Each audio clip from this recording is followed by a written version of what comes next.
Yeah, hello everyone. My name is Veronica. I recruit here in the undergraduate admissions office with Margie and Jack. Specifically, I work with students here in our hometown, City of Chicago kids. So I have a great team of people I work with. We're excited to work with you. We have cool new stuff coming this year for City of Chicago students. We're trying to find ways to support you best as we can, so keep those ears open. I'm also I was a first-gen low-income student in college. So I get it. This is some tough stuff to navigate, and it's an even tougher year to navigate it. So I'm glad we're here chatting with you all.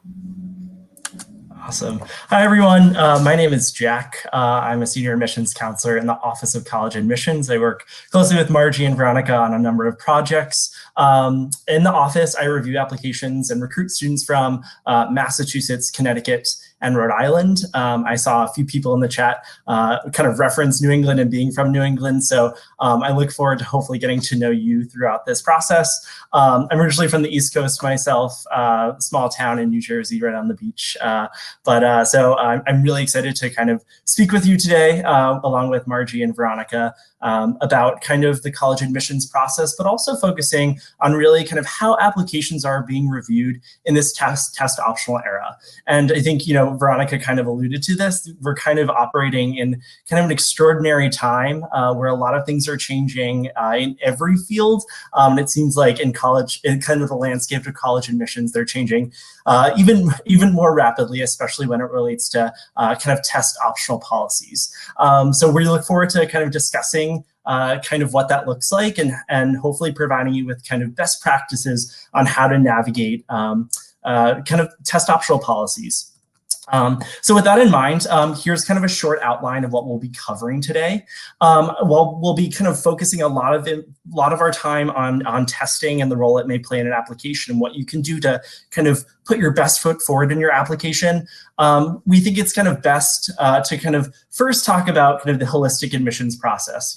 Princeton will be kind of following up on this and providing, I'm sure, great detail on it. But it is kind of really important to kind of talk about, while testing is one piece of an application, we take so many things into an application. So we're going to kind of provide an overview of the holistic admissions process, kind of talk about what does that mean, what are kind of the many parts that we take into account, and then also kind of how is holistic admissions, how is that review process being impacted by COVID-19.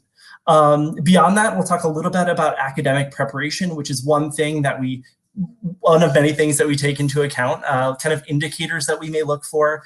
And then finally, Veronica will be kind of leading our conversation on testing, talking about the role it plays in an application, kind of bringing us through multiple definitions of different test optional, test flexible policies.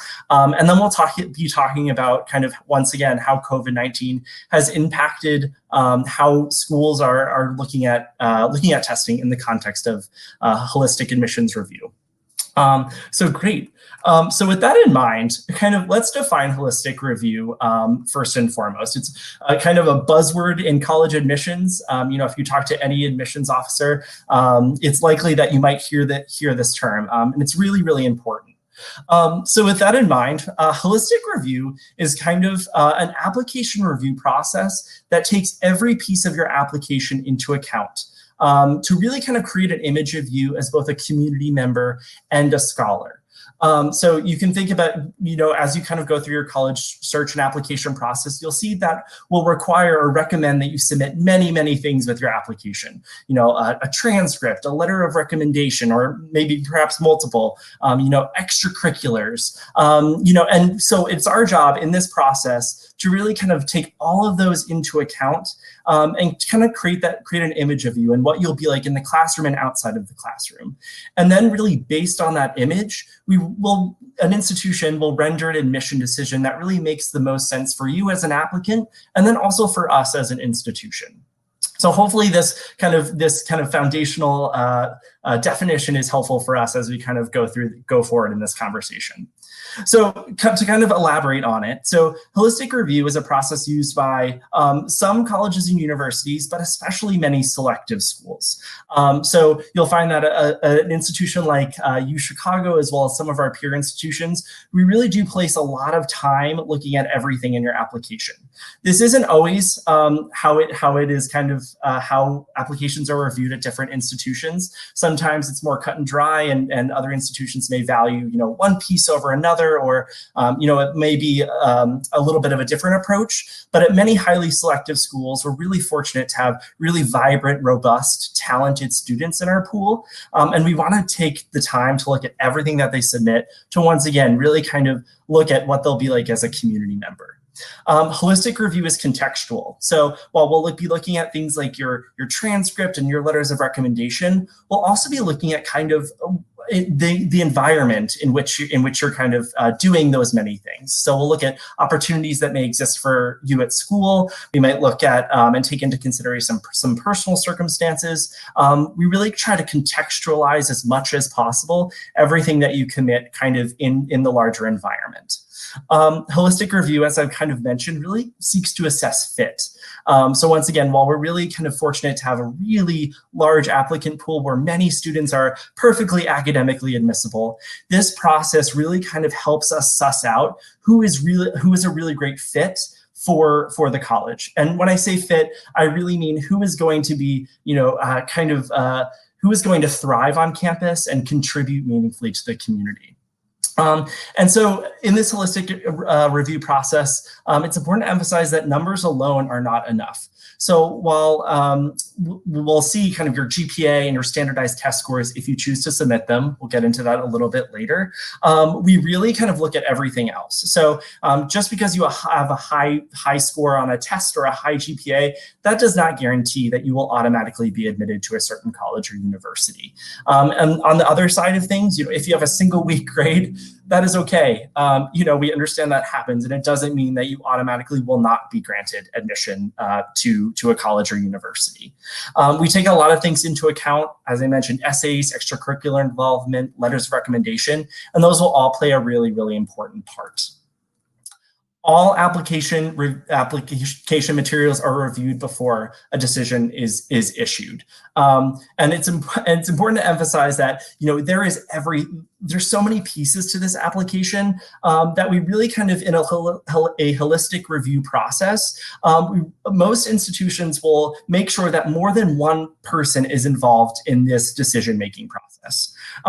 We are individuals, we are people, and this can be a subjective process. We all have, as readers, we have things that we like or that we don't like, and it is truly subjective in some ways. So we want to make sure that this process, is kind of encouraging as many people to look at something as possible. And we want to make sure that those opinions are being kind of taken into account as we assess academic preparation and fit. Admission decisions are often made by an admissions committee. And that's kind of another important piece. While an application may be viewed multiple times by multiple readers, oftentimes in a holistic review process, individual students and their files will be kind of presented to a larger committee, and that they will be kind of often voted on by a number of people in the office.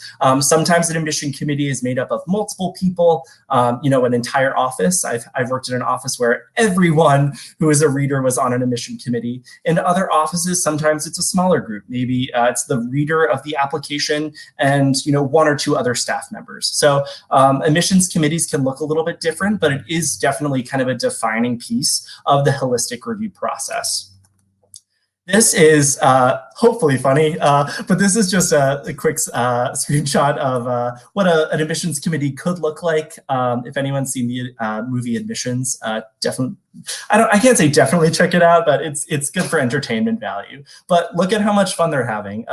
It is, while they're not entirely smiling, it is actually a really fun process. We really get to know you well during this process. And it's actually really fun to kind of speak about everyone's candidacies and what they can contribute to the college. So while they're not smiling, I can guarantee that I am always smiling during my committee experience.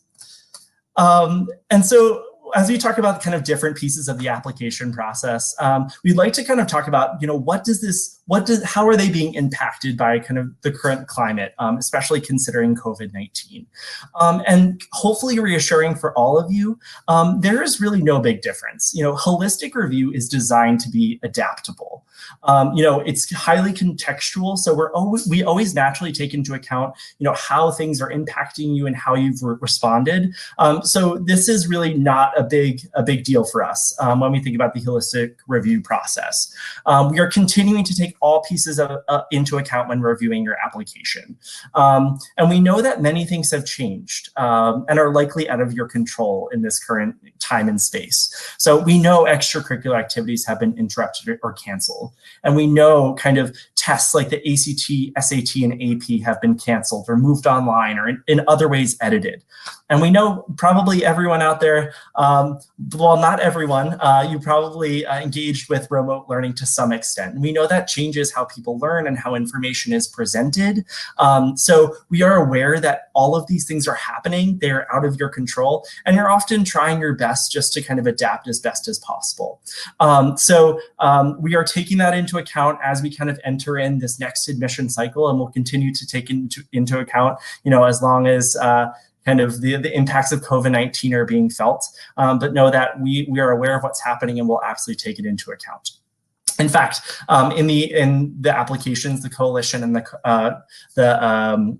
common application, there will be a special box for you to actually explain how COVID-19 has perhaps impacted you. So as we think about, I kind of introduced multiple parts of the application that will take a role in this holistic admission process. I think first and foremost to just talk about kind of the three larger types of applications that may be requested by schools that you complete. And these are standalone from kind of school-specific applications. But so the Coalition for College application, the Common application, and then the Universal College application. These are just three basically different platforms or types of application that you can submit to a college. I encourage you all to look at your college lists or where you may be applying and see, what schools preference or require one over the other. But those are kind of three that you'll probably hear going through this process. And then beyond that, so kind of the essential pieces of the application, all the pieces that we'll take into account in the admission review process or the holistic admission review process are academic preparation. And Margie will do a fantastic job of explaining that a little bit later. We'll be looking at standardized testing. Veronica will be talking about this a little bit later. And then we'll also be asking, often schools will ask for some type of personal statement or supplemental essay, which would be really helpful in explaining certain things about you and telling us other things about you.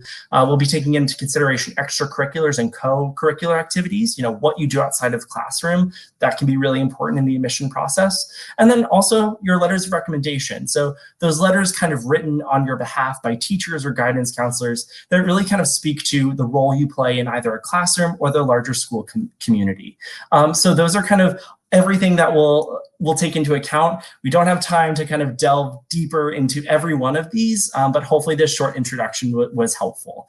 And now with that, I'd like to turn it over to Margie to kind of talk more meaningfully about academic preparation. Thank you, Jack. That was very helpful. So you just got an idea of all the different puzzle pieces, and that is really how I want you to think about holistic review. It is a puzzle. And we are putting it together to figure out what is a great fit for you. And that's really, at the end of the day, we want to make sure that students are happy wherever they land.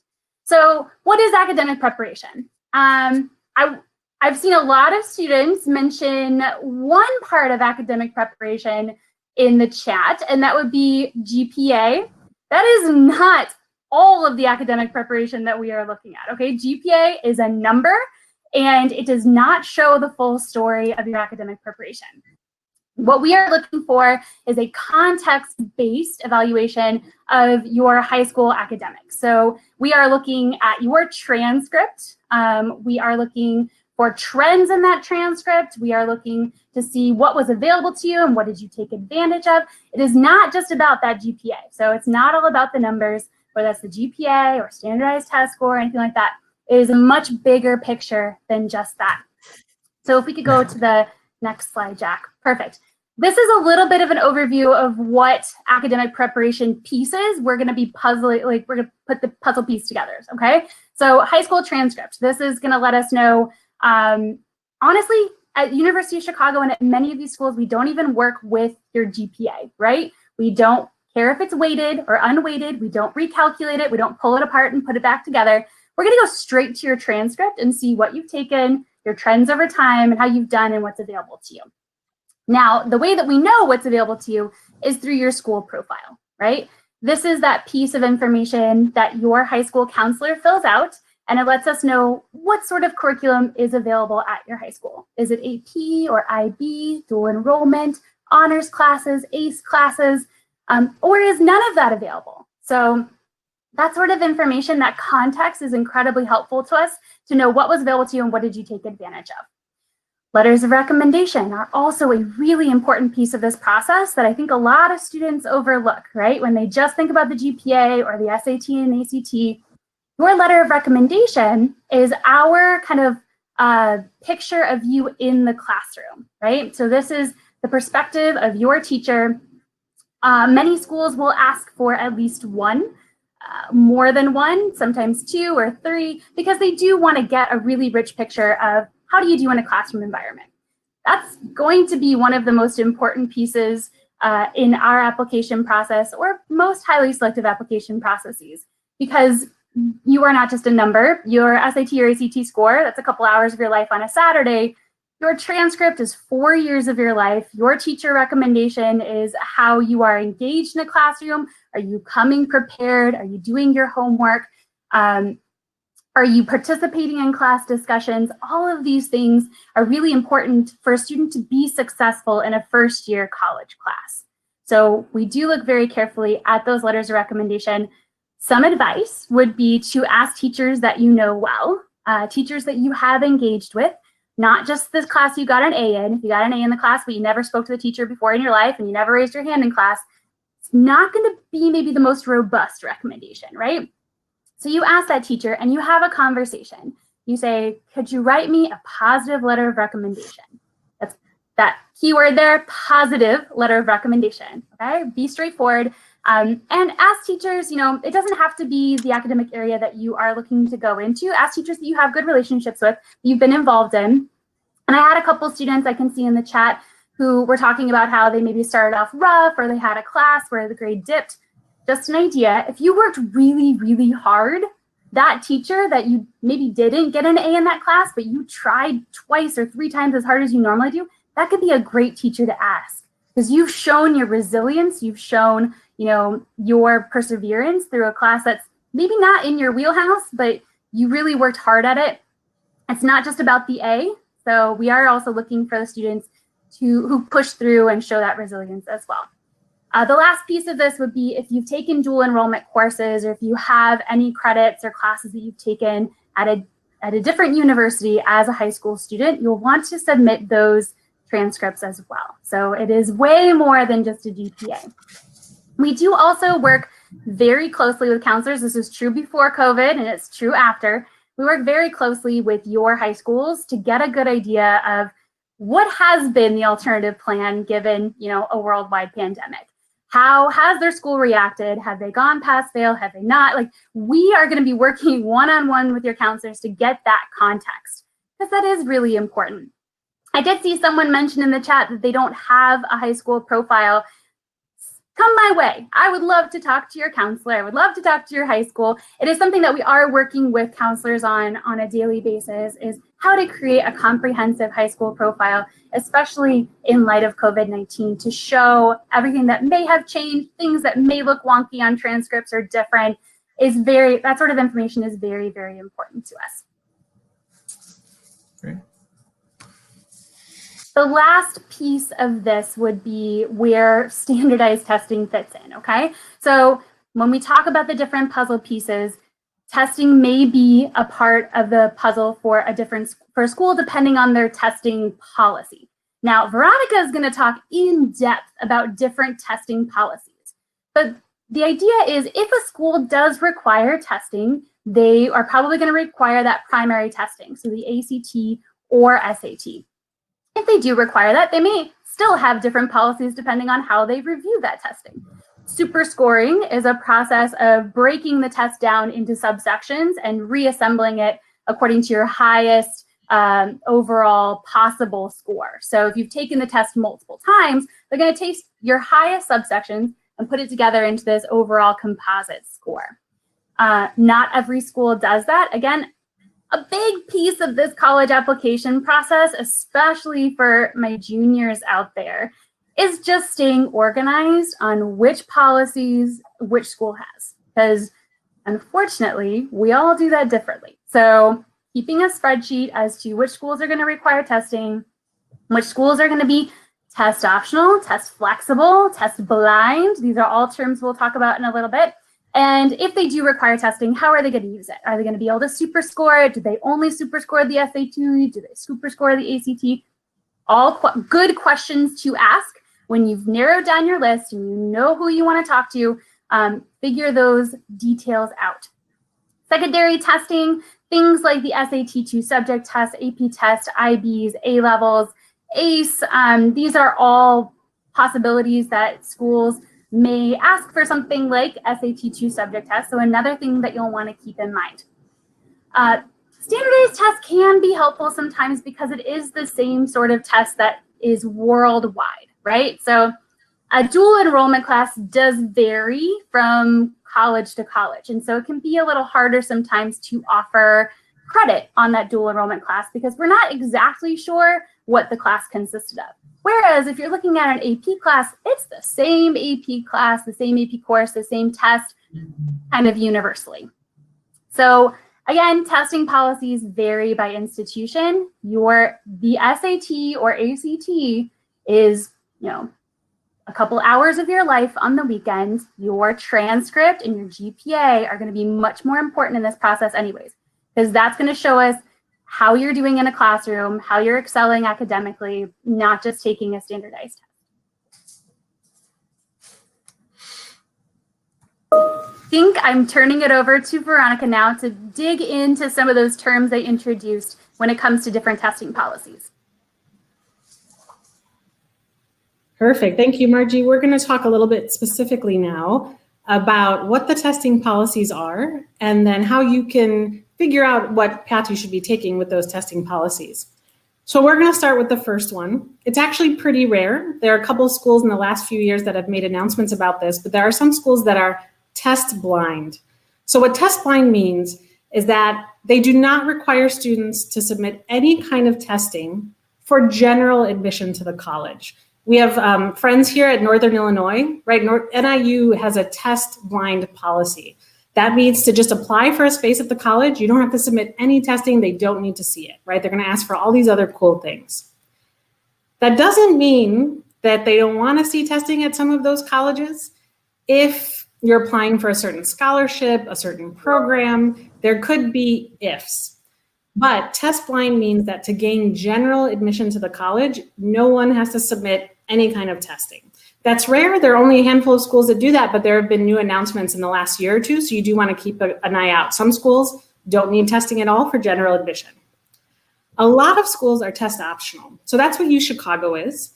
Test optional means that the student gets to decide whether or not they're going to take the option of sending in primary testing.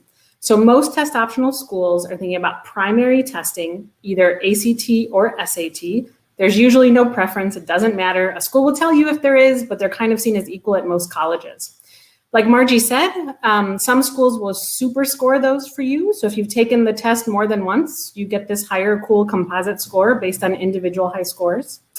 There was also this big movement in admissions a few years ago. A lot of colleges, if you're gonna submit testing, let you at the time of application,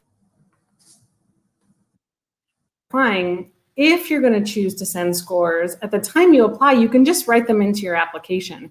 We don't need to verify them until way later in the process. So even if a school wants scores or is giving you the option for scores, it could be that they'll let you just write them in. You don't have to officially send them until later.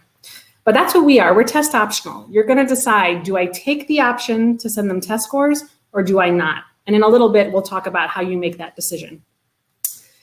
A lot of schools are test flexible. So test flexible can be very, very confusing. It's not as cut and dry, right? Test blind means, hey, you don't need to send test scores. Most students aren't sending test scores. Optional, it's a mix. Some students send primary scores, some don't. With test flexible, the school is saying they want to see some kind of standardized testing, but they're going to be flexible as to what that is. Some schools say, here's a list, right? Is it SAT, ACT? Are all the tests that we count, please send us one or two of these. So there's more choice. They're not defining testing as just primary ACT or SAT. They're giving you a wider range. They're being flexible with what they deem standardized testing, and they will give you a list of all the tests that you can choose to send in. Sometimes text flexible takes another kind of turn. So some schools, they are test flexible for a certain population, but if you're applying for general admission to a specific program, let's say a college of engineering or nursing, a very specific music conservatory, right? Something that's specific, they may say, you're flexible for the general admission, but if you're looking for this particular program or pool, then yes, we want to see some kind of secondary tests. This happens a lot with SAT2 subject tests or some combination of AP and IB tests, other international tests. So essentially, or test optional that says, well, you get to decide. Test flexible schools are saying, we want to see testing, but we're going to be flexible as to which tests we allow you to send in. So there are three kind of different testing options.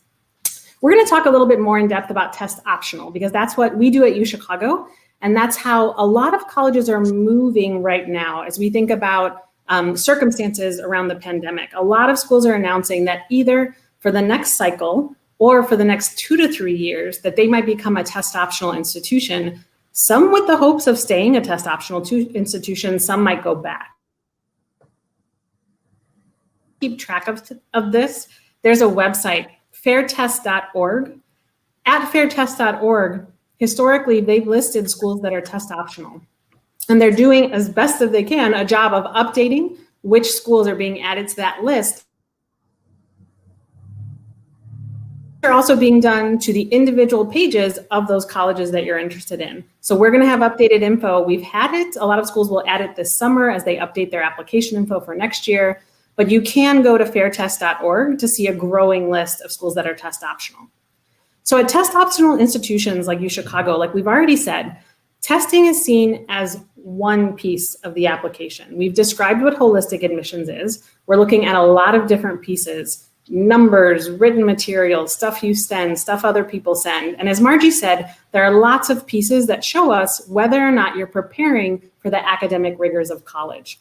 So yes, there's some, when you combine correlations, there's some validity to some test scores. But as a whole, we know that there's a lot we can get from other parts of your application. So test scores are one part.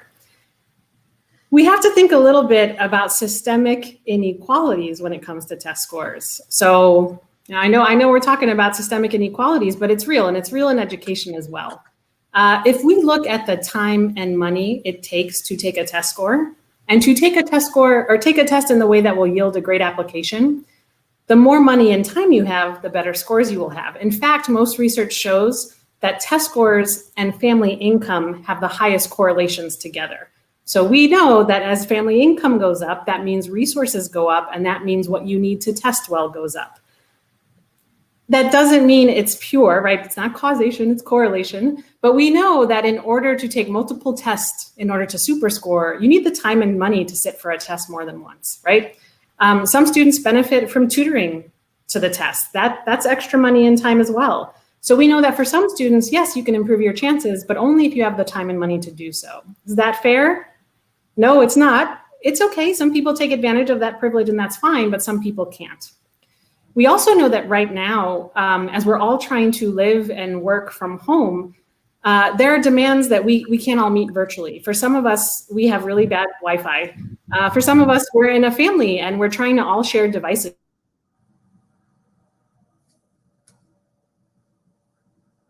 Take a test, use a certain calculator that's really going to help you get the best quantitative score. Maybe you need that specific device, and those are expensive. So we also know that technology plays a part, whether it's in a normal testing year or in a year like this, where there have been all these changes. Let's not forget, or just give a nod to the fact that standardized testing has a really nasty history, right? It did not start out for good reasons, and there have been improvements over time, and test scores, what they're asking, what they're evaluating, what they're thinking about, yes, there have been improvements. there's a nasty history there, and it really puts a lot of people still at a disadvantage. We have great opportunities to get a sense of who you are in an application, but then we also know, well, testing is not entirely fair for everyone. So is it fair for us to require it of everyone? That's what led us to go test optional. It's an access issue, and now students can take the option. So let's talk a little bit about taking the option, not taking the option. How do we decide if we're going to take that option? I've seen several questions come up in the chat.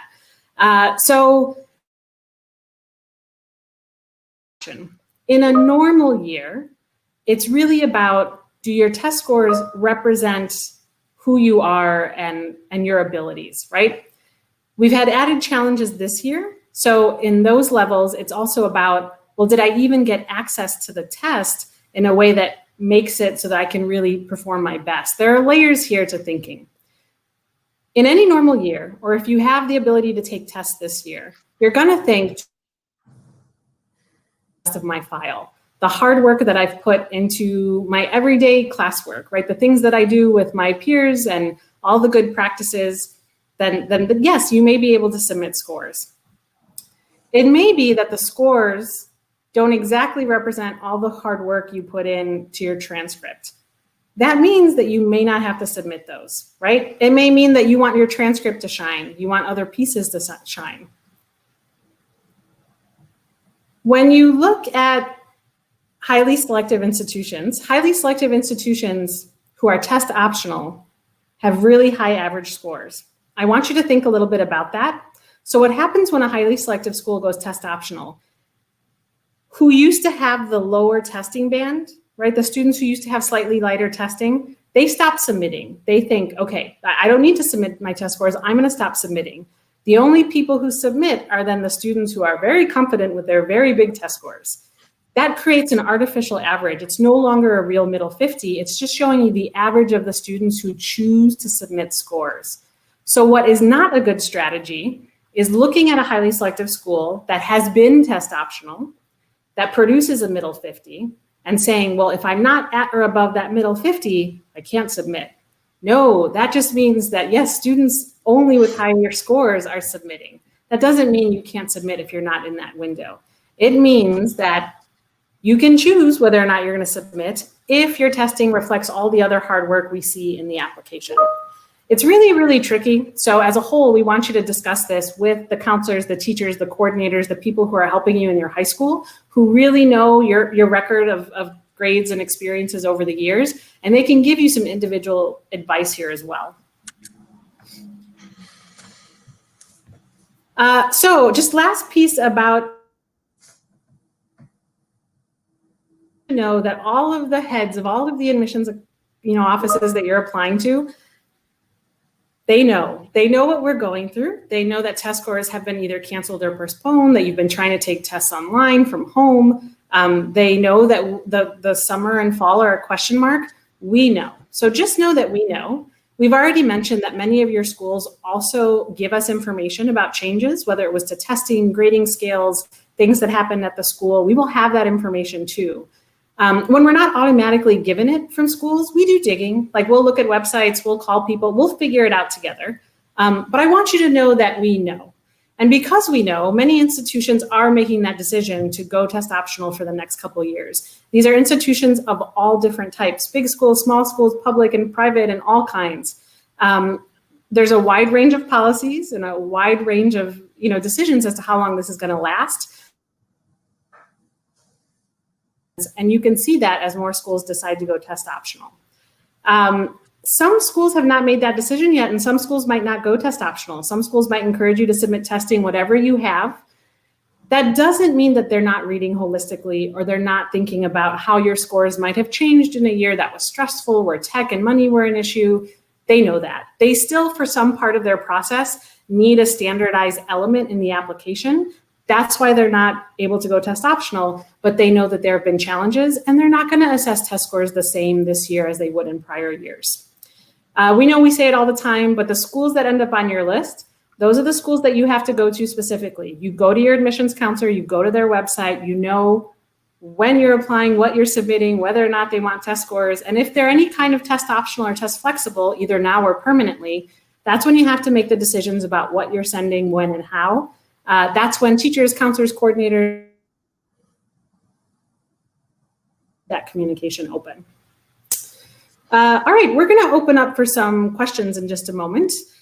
We know that we have been, lots of questions coming in. And so let's see. I'm going to take one of the first ones that has a lot of, upvotes on it. Margie and Jack, one of the questions asks, I did get a chance to take the SAT, right? I got a score. I don't know if I'll be able to take it again or improve my score given the situation. Should I submit, even though I don't know if I'm going to be taking the test again, if I'm going to be able to improve my score? What do I do in this case where I was one of the lucky ones? I got to take the SAT. Should I submit it? How do I decide if I'm going to submit it? Any thoughts there? So my response is actually going to be very similar pre-COVID-19 and post-COVID-19, which is, do you believe that that score is, indicative of your academic ability? If no, then don't submit it, right? So if you get a great score and you're super proud of it and you're like, yes, this lines up with my GPA. These two things are very similar. I'm excited. I'm going to submit it. Go for it. If your GPA is up here and your test score is down here, that test score is probably not indicative of your academic ability. And if there's a big difference between these two numbers, I would say don't feel like you have to submit it, right? If it's not what you want representing yourself, then don't. I would say that I've said that for years before, and I'm going to say it now. Even if you don't have another chance to take it, that's okay. Don't feel like you have to submit that score. Yeah, I would agree. I would also say, what's the rush? Application deadlines are months away.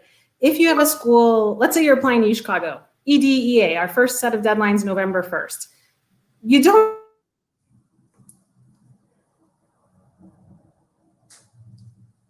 you have time, Zach, sorry, I think I just froze again.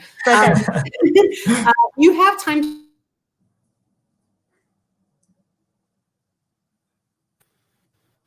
Margie or Jack, do you want to finish what I'm trying to say? Forget it. You got time, right? Yeah. So things are changing on a daily basis right now. Things are going to continue to change. We are in unprecedented times. So you have time to figure it out. It is not application time now. Actually, a lot of you, I encourage students to do as much as you can this summer. And I know there was a question about what parts of my application should I focus on strengthening, especially if I'm not able to submit testing. Now, our colleagues at Princeton are going to spend a lot of time talking about the essays, and I am 100% a supporter of focusing your energy and your time on those essays to show your voice, to show your personality, to show who you are. So I'll be very honest with you guys. A lot of students who apply to highly selective schools have pretty good grades. They got some decent test scores. They're curing cancer in their free time, right? Like, they are highly qualified students.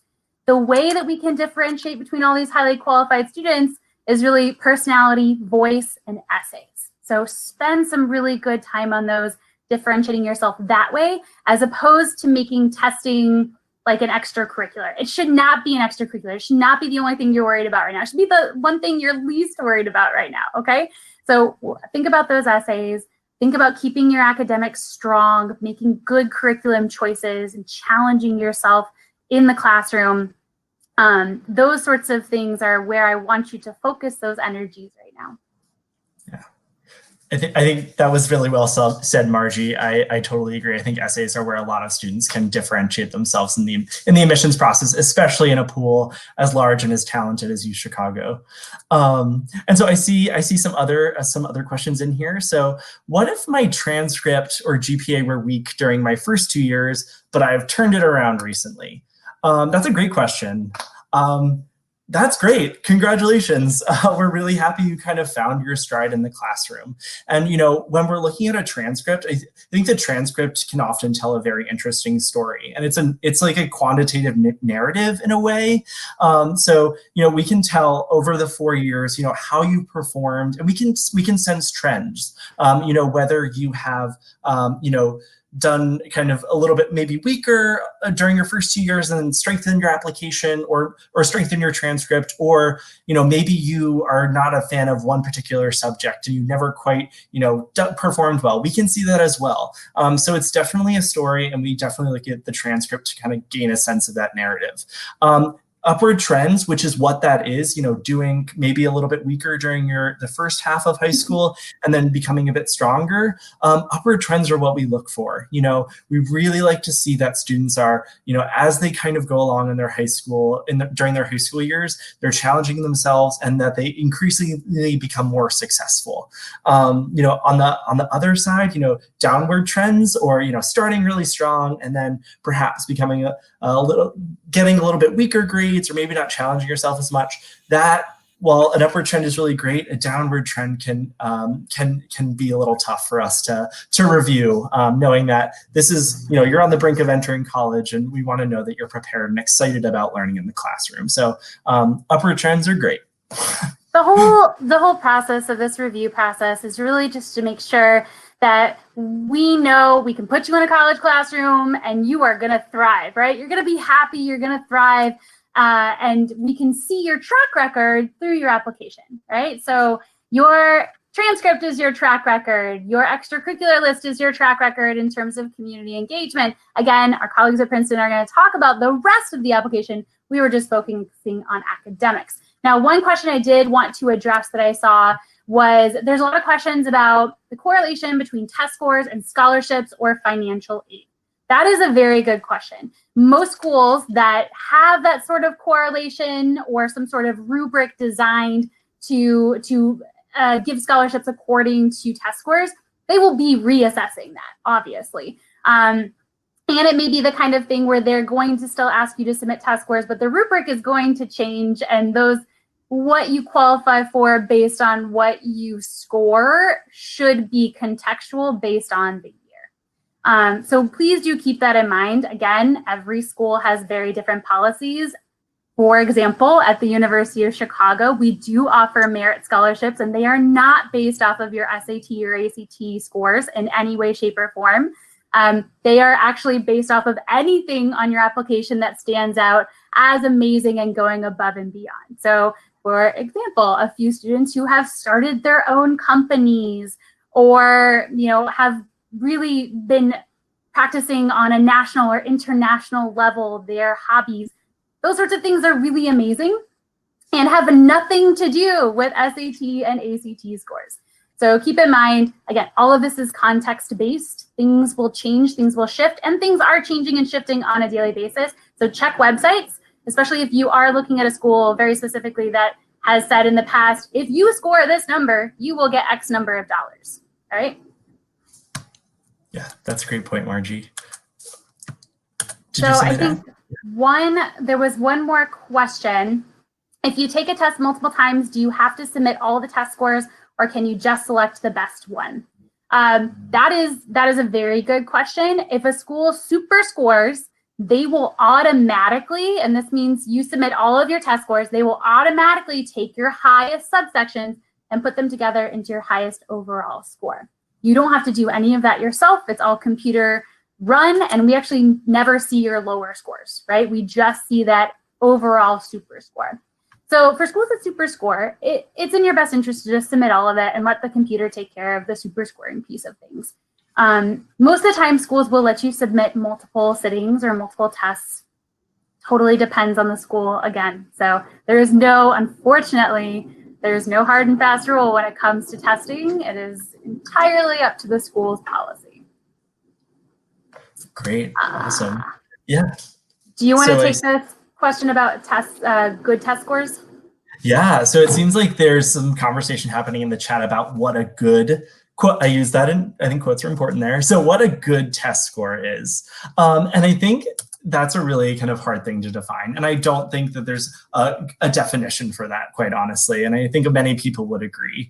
Once again, I think a common theme throughout this conversation has been context. And we really do look at everything within context. So a quote unquote good score or strong score for one student at one high school may look completely different for another student at another high school in another part of the country.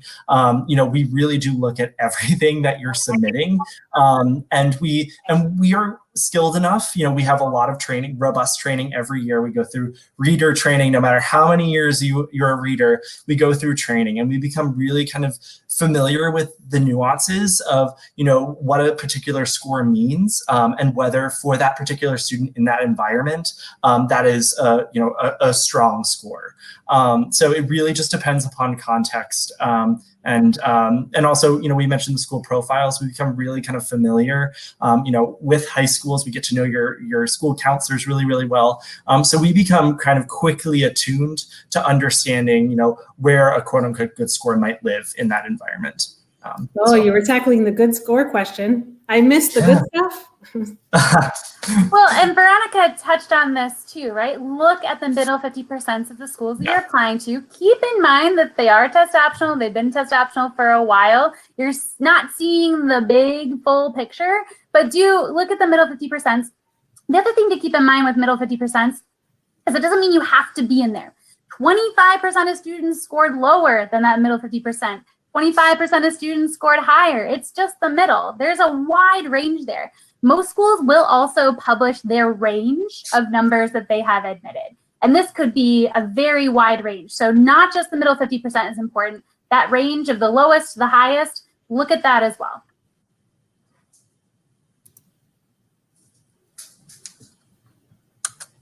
All right. I think we might have one more question coming through. I would encourage you all to take a look at the chat, talk to each other. We are going to start closing it out right now, and we want to leave you with these last few minutes with just a few pieces of advice. And we want to make sure that everyone leaves kind of on this positive, great note. Testing is not the do-all and be-all of your college application process. It should not be an extracurricular. And we're moving into an era, given everything that's happening, where testing is becoming less and less important.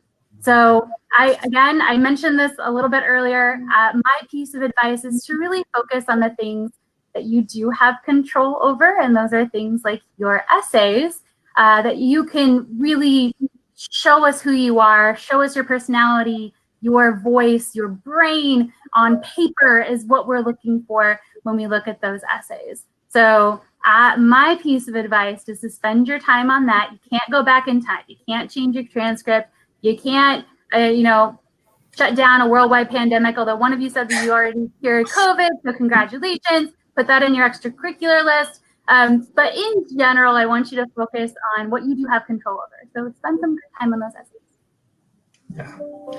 And I think to kind of build on Margie's point, which I think is really well made, I think it's important to take pride in your story. And you can tell your story in a lot of different ways. Perhaps the essays are perhaps elsewhere in your application. But I think sometimes students in high school aren't used to kind of like tooting their own horn and bragging and kind of thinking critically about what they've done and how awesome what they've accomplished is. So I would encourage you all to kind of be comfortable, like think about what you've engaged with, think about your successes, and be proud of them. We don't know what you don't tell us. So really in your application, whether that be through your list of extracurriculars or your essays, be as honest and all-encompassing as possible, because that'll be really, really helpful for us in understanding your impact if you were to come to campus and also all that you're able to achieve. And so be proud of that. Think about it, because everyone out there has a unique perspective, passion, interest that'll enrich whatever community that you ultimately end up at. Get excited about that narrative and that story early on. I'm going to add one more piece of advice. maybe a little bit more harsh than warm and fuzzy, but I want you to think about this because I can see the nature of your questions. We have to dig deep. There is extrinsic and intrinsic motivation, right? External and internal. So something like a test score is external. It's an achievement that's out here, right? So if we are externally motivated people, we say that we want a 1600 and a 36 and an A++ and a 4.0 because of an achievement. Maybe some fields of career, maybe some people lead a good life that way, but we find over and over again in all the research across all these different fields that to be intrinsically motivated, right? To think about who you are, your strengths, where you thrive, your needs, yield good results, right? It's not the end game. It's not the, I need the 36 and the 1600 and the 4.0. It's that, well, what can I do to prepare myself for college rigor? And, ooh, it looks like my career profession is going to include some tests later on.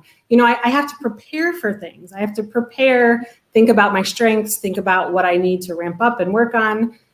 I want you to kind of shift your focus just a little bit. So as I see people in the chat and in the questions talking about every little point on a score and a GPA, don't be externally motivated, right? Colleges are going test optional in droves. They're even telling you right now, this is clearly not going to be the thing it used to be. So don't think about the achievement. Think about, well, I'll get there if I naturally think about who I am, what I need, what my strengths are, and how I can work to those and prepare for my future. That's going to yield great results in a whole bunch of different ways. Research also shows it proves to make you a healthier, happier person, and we can all use a little less stress right now, right? So think about who you are and what you need, work toward that. Let's not think about the external goal and motivation and A++. That's just not going to work out. Solid advice wrap up, you guys. Like you hit all the big points. Those are like your ringer takeaways. Thanks. All right. Well, thank you so much, you guys. Thank you for all of your great advice, for all of the important tips that a lot of us didn't know. I learned quite a bit from this, and for answering all those questions in the chat. Thank you all for asking thoughtful questions.